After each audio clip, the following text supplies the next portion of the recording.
Hi friends, இன்றைக்கி காலபைரவர் கோயிலுக்கு தான் வந்திருக்கோம். பாருங்கள்,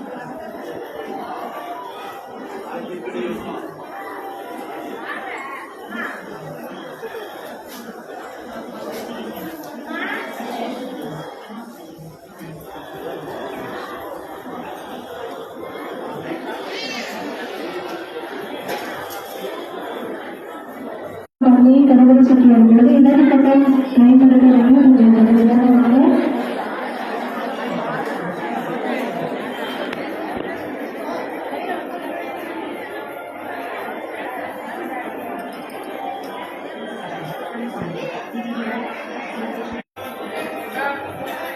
தயவு செய்து பக்தர்கள் சாப்பிட்டதுக்கு அப்புறம் பிரசாதங்களுடைய நிலைகளை அதற்கான நஷ்டி கட்டாயம் ஆலயத்தை தூய்மையாக இருக்கிறது. அதை ஒத்துழைக்க வேண்டியது அவசியம்.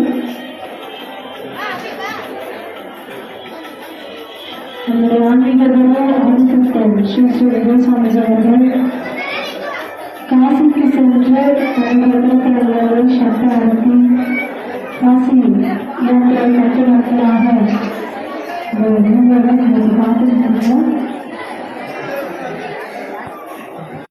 சாமி தரிசனம் சூப்பராக ஆச்சு. இங்கே பாருங்க, எல்லாரும் சாப்பாடு பிரசாதம் கொடுக்குறாங்க.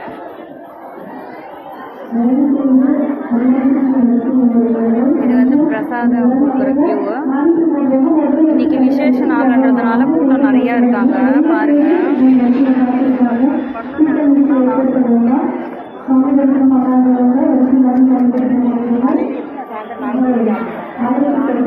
நம்ம தரிசனம் பார்த்தாச்சு. இப்போ நம்ம பிரசாதம் வாங்க தான் போயிட்டுருக்கோம். கிட்ட வந்துட்டோம். உங்களுக்கு பிரசாதம் வாங்க தான் போகிறோம்.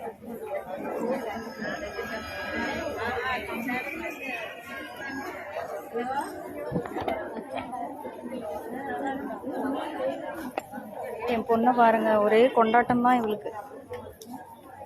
ஜாலியாக ஆடிட்டு இருக்கிறான்.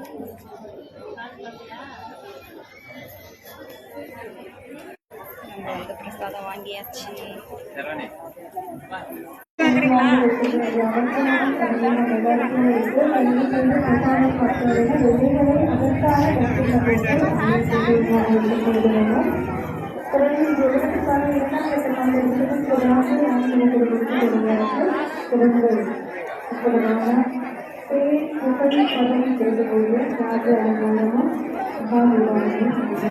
ஒரு வழியாக பிரசாதம் வாங்கிட்டு வந்தாச்சு. இனி நம்ம சாப்பிட்டு கருங்காலி மாலெல்லாம் ஒரிஜினல் விற்கிறாங்க. இங்கே ஒன்று வாங்கலான்னு ஐடியாவில் இருக்கேன். இன்னும் வந்துட்டே இருப்பா, வாங்கிக்கலாம். வாங்கிட்டு போகிறோம் சாமி பிரசாதம்.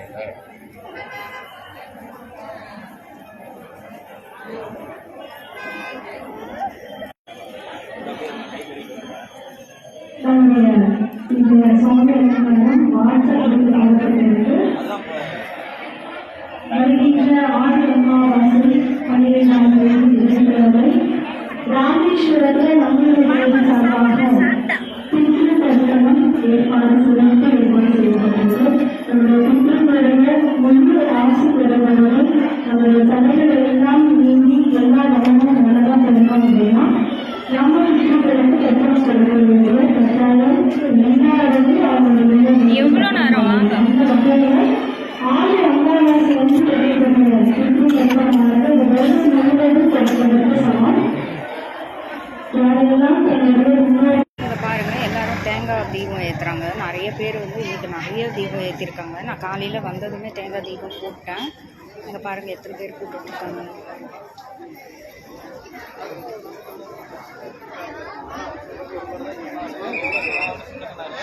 நான் என்ன சொன்னா ஒரு ரோடு போகிறதுக்கு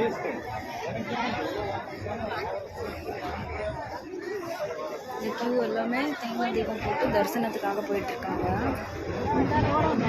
அம்மா இப்படி நான் அந்த பக்கம் போயிருக்கேன். இங்கே பாருங்கள் எவ்வளோ பேர் எவ்வளோ தீபம் ஏற்றிருக்காங்கன்னு.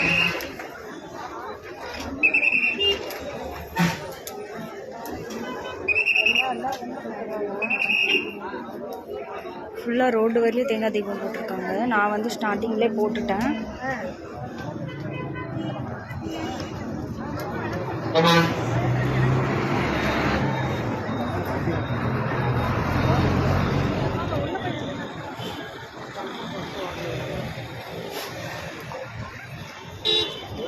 இந்த கால பைரவர் முன்னாடி தான் நம்ம தேங்காய் தீபம் போடுறோம். நான் வந்து ஸ்டார்டிங்கில் அந்த இடத்துல போட்டுட்டேன். நிறைய கூட்டம், இன்றைக்கி நிறைய பேர் வந்திருக்காங்க. இங்கே பாருங்கள் எவ்வளோ தேங்காய் தீபம்.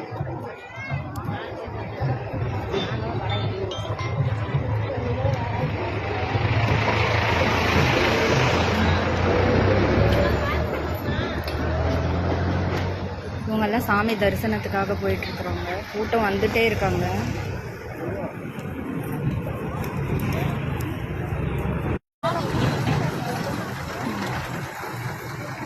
எவ்வளோ உயரத்தை பாருங்க. காலபைரவர் சிலை உலகத்திலே ரொம்ப பெருசு இந்த கோயிலில் தான் இருக்காரு.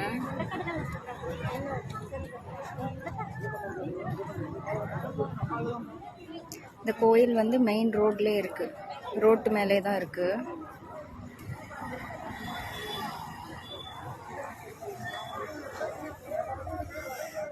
இங்கே அந்த தேங்காய் விளக்கு எல்லாமே செட்டாக கொடுத்துட்றாங்க. 100 ரூபா. நம்ம தீபம் போட்டுட்டு தரிசனத்துக்கு போகலாம். இந்த கோயிலுக்கு வந்தால் என்னென்ன நடக்கும்னு சொல்லி, நல்லது நடக்கும்னு சொல்லி இந்த அக்கா சொல்லுவாங்க. நம்ம கேட்டு தெரிஞ்சுக்கலாம். சொல்லுங்கக்கா, இந்த கோயிலுக்கு வந்தால் என்னென்ன நல்லது நடக்கும்? இங்கே வந்து கடன் பிரச்சனை, தொழில் பிரச்சனை, கல்யாணம் ஆகாதவங்களுக்கு, குழந்தை இல்லாதவங்களுக்கு, ராவிகேது நடக்கிறதுக்கு, சனி நடக்கிறதுக்கு, போட்டி பொறாமை செய்தானே, நம்ம செஞ்ச பாவங்கள், முன்னோர்கள் செஞ்ச பாவங்கள் தீரும். நம்ம தேங்காய் தீபம் போடுறது வந்து நம்ம முன்னோர்களுக்கு திதி கொடுக்குறோம்னா அந்த திதிக்கு ஈடாகும். காலத்தையும் நேரத்தையும் மாற்றி கொடுக்குறவர் காலபைரவர் இருக்குன்னு. ஒரு ஜாதகமே போய் பார்த்தாலும் காலபைரவர் போயிட்டு வாங்கன்னு சொல்லுவாங்க. இங்கே வந்தால் ரொம்ப நன்மை நடக்கும். எத்தனையோ பேத்திக்கும் நல்லது நடந்திருக்குது. இந்த கோயில் நம்பி வாங்க, உங்களுக்கு நல்லது நடக்கும். இன்னைக்கு விசேஷ நாளுங்க வந்து தெய்வரி அஷ்டமிங்கன்னா இதுதான் இங்கே காலபைரவருக்கு பண்டிகை மாதிரி. இது மாசத்துல ஒரு டைம். இந்த காலபைரவர்ல வந்து நம்ம கல்யாணம் ஆகாதவங்க, குழந்தை இல்லாதவங்கெல்லாம் வந்து விதமா இருந்து நம்ம வந்து காலபைரவர் வழிபடுத்தணும். தேங்காயில தீபம் போட்டோம்னா நம்மளுக்கு நம்ம நினைச்ச காரியம் நிறைவேறும். நீங்க வந்து இங்க கடை வச்சிருக்கீங்க? கடை வச்சிருக்கோம். கோயில் கும்பாபிஷேகத்துல இருந்து நான் கடை போட்டிருக்கிறேங்கன்னா இந்த 4 வருஷம். நிறைய கூட்டம்லாம் நிறைய வருவாங்க. வரும். இங்க கூட்டம் வந்ததுல நிறைய பேத்துக்கு நன்மை நடக்குது. எங்க சாமிஜி அவரு வந்து இல்ல நம்ம நேரடியா நம்ம சாமிஜி சொல்லிட்டோம்னா நேரடியா நம்ம பாலாபிஷேகம் பண்ணலாம். அத பார்த்தோம், நாங்க அபிஷேகம் பண்ணிட்டு இருந்தாரு. நாங்க லேட் ஆயிடுச்சு. சாமிஜி அவரு வந்து கட்டவரல் ரேகையை எடுத்து ஜாதகம் மாதிரி சொல்றது கரெக்டா இருக்கும். ஜாதகம் பாக்குறவங்க வந்து ஜாதகம் பார்க்கலாம். ஜாதகம் சொல்றாரு. இது கரெக்டா இந்த இடம் எங்க இருக்குதுன்னு சொல்லுங்க. இது வந்து ஈரோடு மாவட்டம் சேர்ந்ததுக்கு ராட்டிச்செட்டிப்பாளையம். நம்ம அவள் பூந்துறைக்குமே அரச்சலூருக்கு நடு சென்ட்ரலுக்கு மெயின் ரோடு மேலே இருக்குது. எங்கேயுமே கேட்க வேண்டியது நேரா பஸ் ஸ்டாண்ட் வந்துட்டா 22 14 46 10ஆம் நம்பர். இது எல்லாமே காலபைரவர் கோயில்னு போட்டிருக்கோம். ராஜா ஆர்டிபி இது எல்லாமே இருக்குது. நீங்க எது யாரையும் கேட்கணும், நீங்களே இங்க வந்துடலாம். ஓகேங்கக்கா, தேங்க்ஸ்ங்கக்கா. சந்தோஷம். பார்த்தீங்கல்ல ஃப்ரெண்ட்ஸ், இங்கே வந்தால் இவ்வளோ நல்லது நடக்கும்னு சொல்லியிருக்காங்க. நான் இப்போ 2 வாரமாக வந்திருக்கேன். 2வது வாரம் இது. நாங்கள் நினைக்கவே இல்லை இன்றைக்கி வந்து விசேஷ நாளுன்னு நாங்கள் நினைக்கவே இல்லை. நார்மலாக தான் கோயிலுக்கு வந்தோம். பார்த்தா இன்றைக்கி விசேஷ நாள். எப்படியோ நான் தேங்காய் விளக்கு தீபம் போட்டு சாமி தரிசனம் நல்லா ஆச்சு. பூசாரி இருந்தார், அவர் குருஜின்னு சொல்லுவாங்க, அவரும் இருந்தார்.